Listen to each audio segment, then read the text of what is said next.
안녕하세요. 저는 서울에 살고 있는 27살 여자예요. 좋은 의도로 글을 쓰는 게 아님을 먼저 밝히며 너무 쪽이 별로 하소연할 곳이 없어 사연을 적어 보냅니다. 꼭 사연이 채택되었으면 좋겠어요. 인생 선배님들의 진심 어린 좋은 댓글도 필요로 하고요. 저는 한마디로 사고쳐서 결혼한 케이스입니다. 대학교 2학년 때 임신을 하게 되면서 학교를 휴학하자마자 결혼을 했고요. 그 후 대학은 어찌저찌 졸업을 하긴 했으나 애를 낳고 나서부터는 애를 키우고 산 기억밖에 없네요. 그래도 결혼 6년 차라며 예전만큼 낯설어 힘들어하는 일은 없고요. 제가 사연을 적게 된 이유는 애 키우는 게 힘들거나 유별나서가 아닙니다. 주제 파악을 하지 못하는 제 젊은 시어머니 때문이죠. 미리 말씀드리자면 저희 시어머니는 정말 어리세요. 저도 사고를 쳐서 아이를 낳기는 했지만 저희 시어머니는 저보다 더 어린 나이였던 19살에 사고를 치고서는 남편을 낳으셨답니다. 남편이랑 제가 1살 차이니까 시어머니는 저랑 19살밖에 차이가 나질 않으셨어요. 그러니까 아직 반백살도 살지 않으신 젊은 어머님이셨답니다. 제가 임신을 했었을 적에 어머님은 본인도 아이를 일찍 낳았는데 아무런 문제가 없이 잘만 키우고 살았다며 적극적으로 저를 위로해 주셨어요. 지금 당장에 앞이 막막하고 큰일이 난 것처럼 느껴질 테지만 아이를 낳고 살아가다 보면 이게 얼마나 별일이 아니었는지를 알게 될 거라며 좋은 덕담도 많이 해주셨고요. 당장에 저희 부모님으로부터 원망과 미움을 사고 있었던 저는 위로해 주시는 어머님이 정말 신적으로 느껴졌었답니다. 꼭 성모 마리아를 보는 듯이 시어머니를 바라볼 때면 어머님 등 뒤에서 빛이라도 나는 듯 했어요. 그 정도로 저는 어머님이 좋았었답니다. 그래서 결혼을 하고 처음 2년 정도는 시댁에서 지낼 요랑으로 시댁에서 합가살이를 시작했었는데요. 너무 가까이 그리고 매일같이 서로 얼굴을 보며 살아서였을까요? 저는 슬슬 시어머니에 대한 실망이 커져갔고 그도 모자라 부끄럽기까지 하며 뭔가 수모를 견뎌내야 했답니다.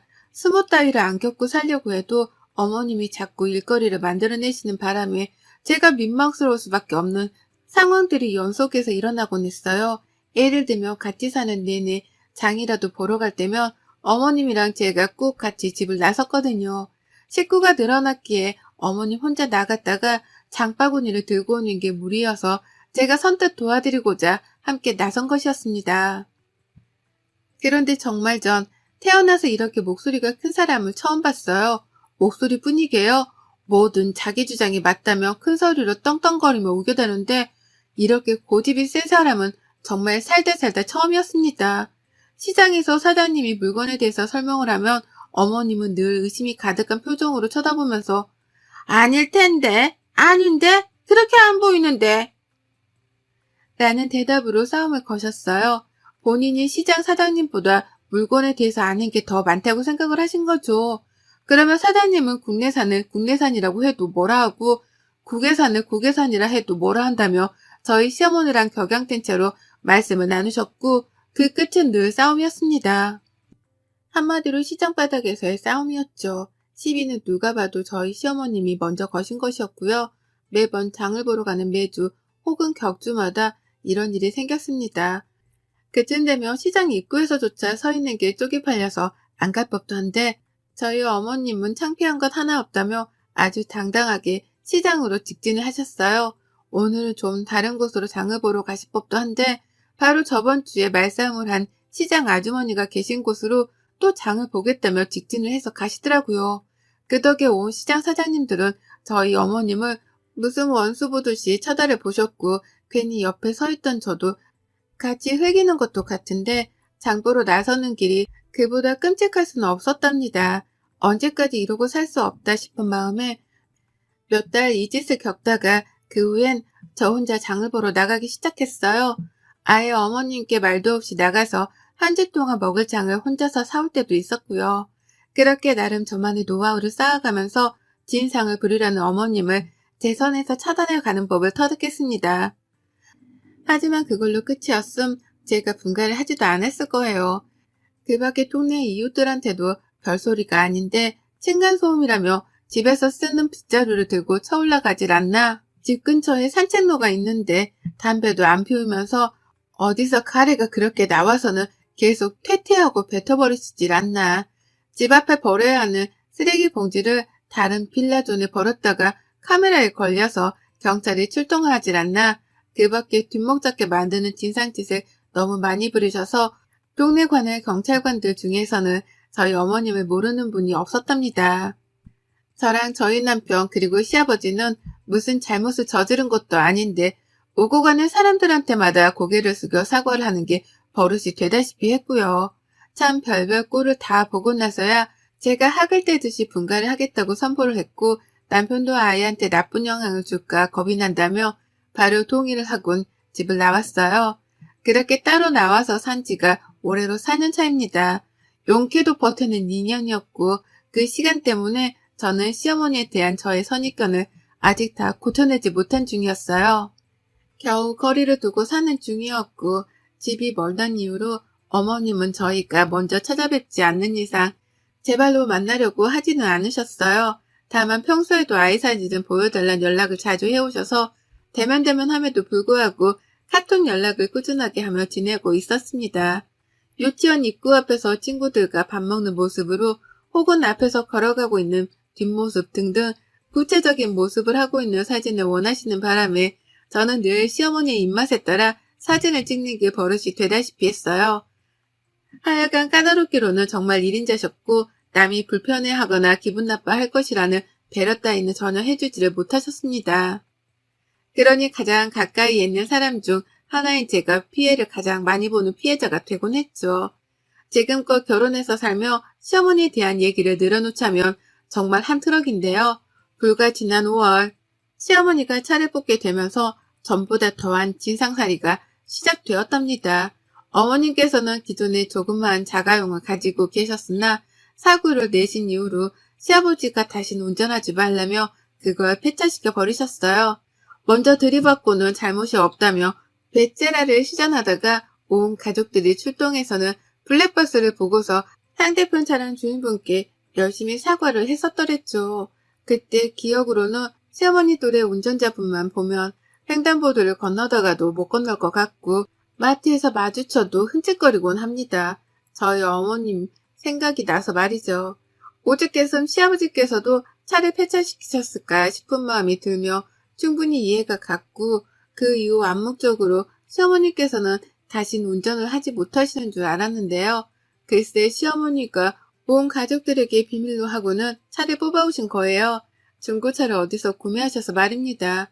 친한 지인분 아들이 초보운전용으로 타고 다니던 차를 판다고 해서 그걸 덜컥 사셨다는 거예요. 결국 그 바람에 어머님은 다시 차를 몰게 되셨고 저는 어머님의 조수석에 앉아 시어머니를 감시하는 역할을 맡게 되었답니다. 시아버지랑 남편이 부탁을 하셨거든요. 평일 대낮에 집에 있는 사람이라고는 저 하나뿐이니 저라도 어머님이 운전을 하실 때 옆에 꼭 붙어서 엄한 사람이 다치거나 욕먹지 않게 해달라고 말입니다.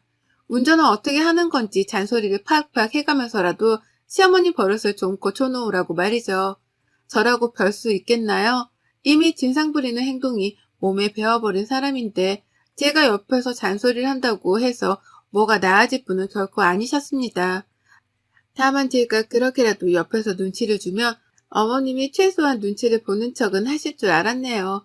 이미 교통사고를 한 번 내신 분이니까 운전을 하면서 전보다는 더욱 조심하실 거라고도 예상을 했고요. 하지만 이런 당연한 저의 예상은 완벽하게 빗나가 버리고야 말았습니다. 사고를 내본 사람이라면 더더욱 주변 차량의 존재에 신경을 쓰고 사소한 것도 조심스러워하면서 할 텐데요. 저희 어머님은 정말 예상을 빗나가셨죠.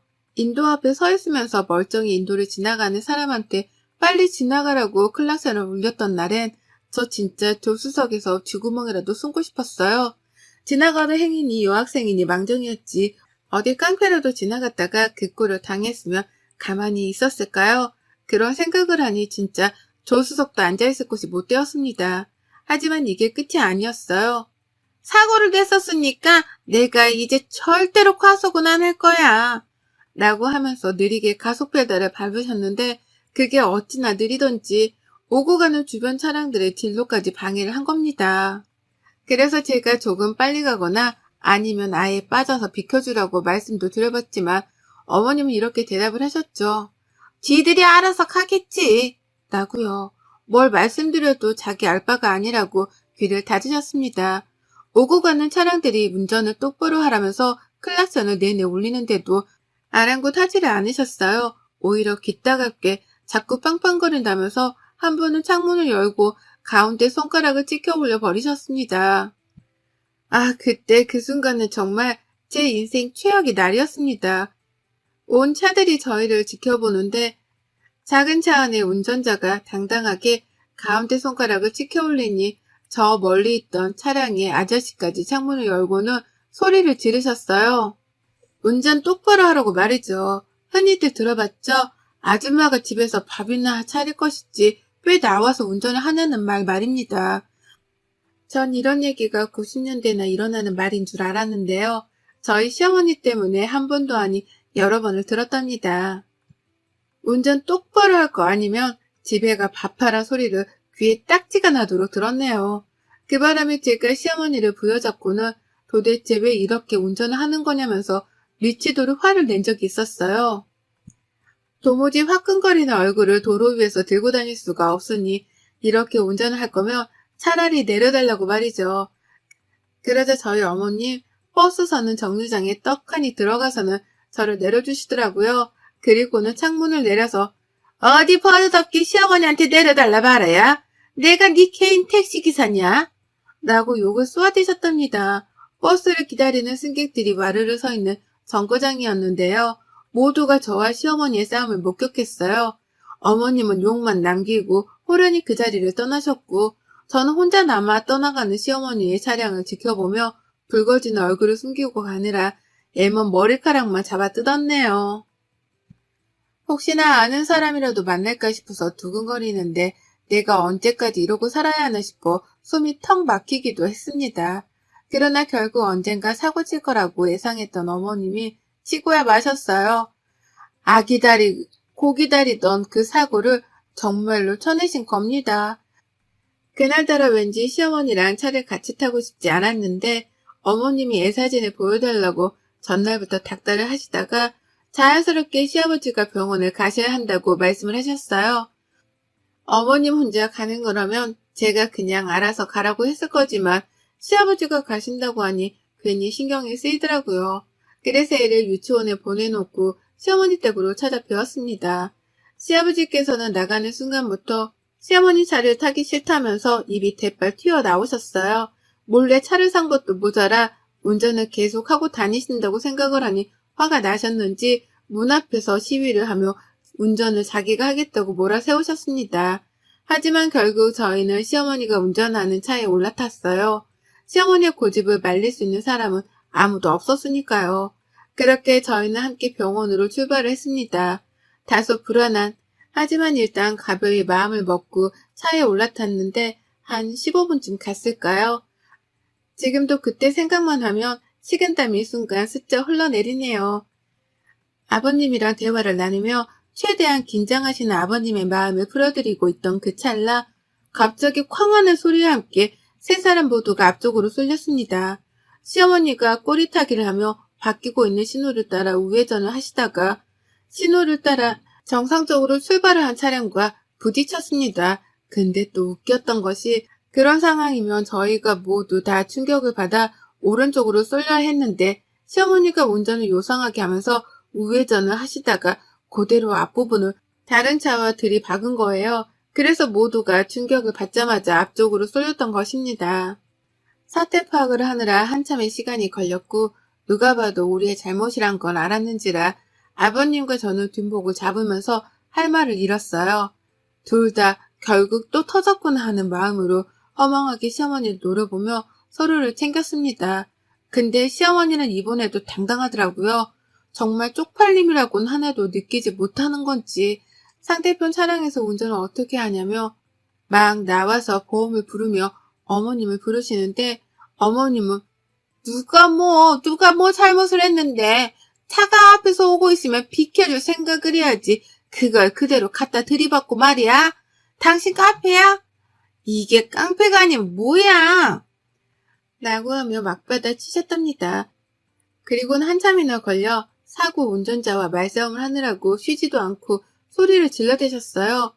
보험차고 뭐고 이미 중재를 시킬 만한 사람이 모였음에도 불구하고 잘못을 인정하지 않는 시어머니 때문에 사건 해결은 어려웠고 그 타이밍에 저와 시아버지가 나섰죠. 좀, 어머님 좀 그만하세요. 라고 하며 저 멀리서부터 뒷목을 잡은 채로 소리를 지르며 다가갔습니다. 어머님은 얘가 왜 이러냐는 표정으로 저를 바라보며 넌 가만히 있어. 잘 알지도 못하는 게. 라고 입을 닫게 하셨죠. 하지만 저는 거기서 멈추지 않았습니다. 쪽팔려 죽겠네 정말. 어머님이 먼저 갖다 들이받고서 뭘 잘했다고 큰 소리예요.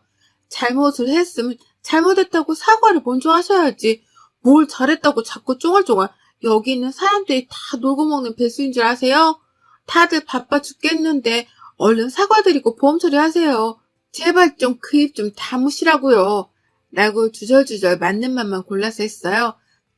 그러자 상대편 운전자뿐만 아니라 뒤늦게 온 경찰까지 다행이다 싶은지 네 어머님 진정하시고요. 라며 시어머니를 더 타일러보고자 했죠. 이제야 해결이 되나 보다 싶어 말이죠.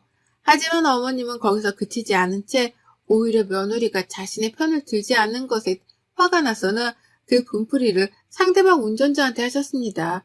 살짝 욕이 올라왔다가 결국 튀어나와 뱉어졌고 그 바람에 빡쳐버린 상대 운전자분이 결국 용서는 없다며 서로 고성방가를 오가며 피 터지게 말싸움을 했습니다. 그리고 전 그 상황에서 시아버지고 뭐고 아무것도 보이질 않았고요.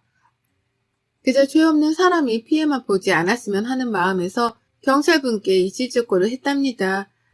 시어머니가 100% 잘못을 한 거고 내가 뒤에서 다 목격을 했다고 언제든 증인이 필요하면 불러달라고 전화번호까지 남겼어요. 그리고는 그 상황을 얼른 벗어나야겠다며 오만 사람들이 지나가며 쳐다보고 있던 사고 현장을 혼자서 벗어났습니다. 정말 지옥과도 같은 시간이었네요. 시어머니는 제가 한참 멀리 떨어져 가고 나서야 며느라, 야 너 어디 가? 놔두고 어디 가냐니까? 라며 불러대셨어요. 중간중간에 씨라는 단어를 몇 번 첨가해 가면서 열불 난다는 티를 팍팍 내기도 하셨죠. 하지만 저는 끝까지 시어머니를 모른 척 했고 그 길로 집을 향해 달려오고 난 후에야 숨을 돌릴 수 있었습니다. 내가 다시 시어머니의 차량에 올라타면 사람이 아니라는 생각으로 시어머니 번호까지 단박에 차단을 해버렸어요. 남편한테도 바로 사실을 털어놓으면서 어머님이 또 길 한복판에서 멀쩡한 사람을 쳐놓고서 발뺌하는 대형 사고를 쳤으니 그런 줄 알라 경고도 남겨놨고요. 남편은 또 우리가 사죄를 해야 할 일이 생긴 거냐면서 너무 속상해했습니다. 도대체 나이를 먹을 대로 먹은 사람이 왜 그 모양인지를 모르겠다며 억울해하기도 했고요. 하지만 저는 당장에 남편 속마음을 들어줄 여유가 없었어요. 시어머니가 사고를 내긴 냈으나 그 충격으로 인해 앞으로 쏠릴 뻔하기도 했고 사고 후유증으로 마음이 계속 두근거리는 것이 기분이 너무 안 좋았거든요. 일단 저도 휴식을 취해야 했기 때문에 시어머니를 완전히 무시하고 모른 척하며 안정을 취했습니다. 그리고 그날부로 정확히 하루 뒤 주말에 남편한테로 시어머니 전화가 걸려왔어요. 근데 시어머니가 울고불고 난리도 아닌 채로 전화를 받으시는 거예요. 왜 그러나 싶어서 귀를 쫑긋거린 채로 들어봤더니만 세상에 어머님이 사고를 낸 그 당일 정말 많은 일들이 있었더라고요. 제가 시아버지고 뭐고 다 버려둔 채로 혼자서 집으로 도망쳐 온 후 말입니다. 제 딴에는 시어머니를 모른 척하며 무시하기 위해서 혼자 도망을 쳤던 건데요. 글쎄 저희 아버님은 아버님대로 혼자서 그 길로 도망을 쳤다는 거예요. 그러니까 제가 제 집으로 도망쳐 나온 그 사이 아버님은 그 길로 또 혼자 택시를 잡고 바로 가려던 병원으로 가셨다는 겁니다. 그 바람에 사고 현장에 남은 건 시어머니 혼자셨고 이미 상대편 운전자를 필요 이상으로 열받게 만들어버린 시어머니는 모두가 보는 앞에서 상대편 운전자가 내뱉는 욕과 폭언을 들어가면서 욕바지가 되셨다고 해요.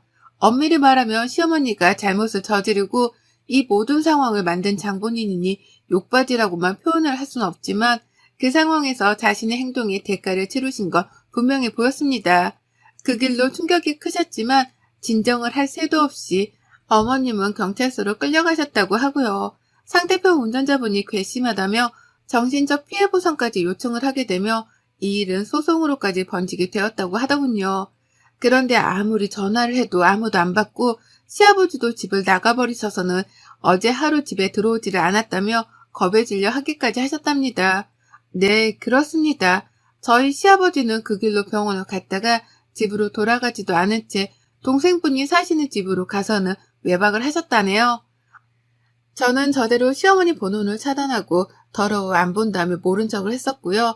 그와 더불어 저희 남편은 남편대로 시어머니가 사고를 당한 줄을 저에게 들어 알고 있었으면서도 불구하고 어머님이 뒤치다거리를 하기 싫다며 어제 하루 종일 핸드폰을 꺼놨던 겁니다. 결국 외동아들 하나만 키우시는 저희 시어머니는 아들에 이어서 남편, 며느리까지 아무도 자기의 전화를 받지 않으니 경찰서에서 꼼짝없이 혼자 앉아 그 엄한 벌들을 두드려 받고 나오셨다네요.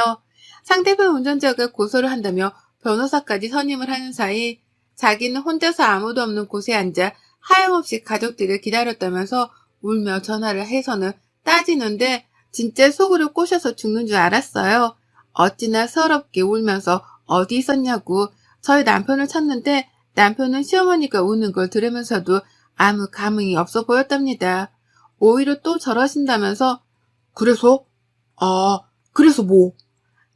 라고 퉁명스레 대답만 했고 시어머니의 반응은 뜻밖이었어요.